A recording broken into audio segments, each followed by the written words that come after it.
Assalamu alaikum. Sannu ko?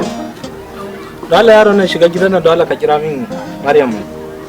Ban gane kira ma Maryam ba. Okay, ya guri.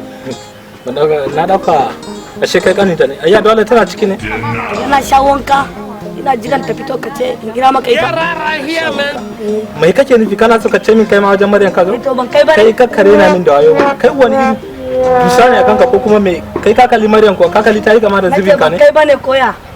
Kai jira mana. Jira bari gaya maka. Jira idan Maryam ita ba ta gaya maka ba. Bari gaya maka. Kai yau da ranka kawai ke amma ni take so kai kudin ka kawai ke ci bari gaya maka na gaya maka. Bari gaya maka idan Maryam ba ta gaya maka ba to ni zan gaya maka. Maryam ni ne saurayinta ni take so kuma ni ne za ta. Ni ne saurayinta. Ba haka ce ba? Haka nace. Shikenan mu jira. Ba haka ce ba? Haka nace. Jira ta mu jira ta. Mu jira ta. Ni bari gaya maka ba na son irin wannan rai. Ni za ka zo kana takara da ni ba? Mu jira zan ta. Ba tana nan zuwa ba? Yawwa. Ga ta nan ma tana zuwa. Za mu cire musu. Ba da ni za ka yi jayayya ba? Hajiya. Yawwa baby ka iso ne?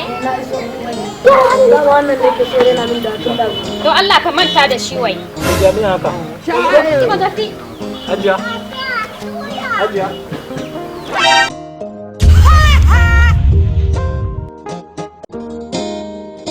Bai da hankali ai dama. Manta da shi nake maka.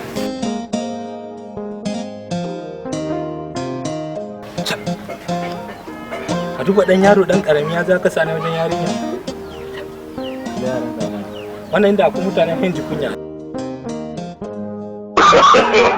No, no, no, no.